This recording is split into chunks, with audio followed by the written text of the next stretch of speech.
বাংলাদেশের সবচেয়ে সর্বোচ্চ বিদ্যাপীঠ ঢাকা ইউনিভার্সিটি। এই মুহূর্তে ওয়ার্ল্ড র‍্যাংকিং এ অবস্থান কত জানেন? ৫৫৪ নাম্বার।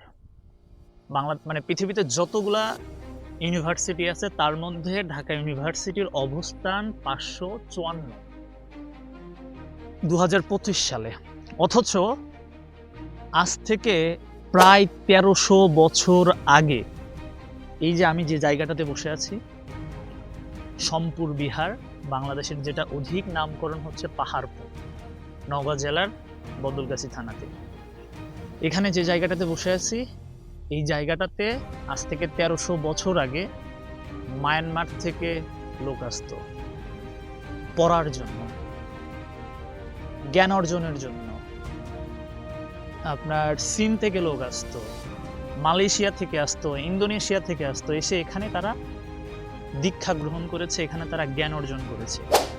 তাহলে একবার চিন্তা করেন, আজ থেকে ১৩০০ বছর আগে যদি আমাদের দেশে এই মানের আজকের দিনের যে বিশ্ববিদ্যালয়গুলো, যে ইউনিভার্সিটিগুলো, যেখানে জ্ঞান অর্জন করা হয়, জ্ঞান চর্চা করা হয়, গবেষণা করা হয়, সেই কাজগুলাই ১৩০০ বছর আগে পাল বংশের দ্বিতীয় রাজা শ্রী ধর্মপাল দেব ৮ম শতকের শেষের দিকে বা ৯ম শতকের শুরুর দিকে এই সম্পুর বিহার নির্মাণ করেছিলেন।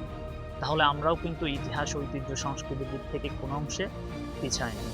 পাশ্চাত্যের ইতিহাস ঘাটেন আপনি, পশ্চিমাদের ইতিহাস ঘাটেন আপনি, অনেকে বলে আমাদের দেশের ইতিহাস নাই, ঐতিহ্য নাই, সংস্কৃতি নাই।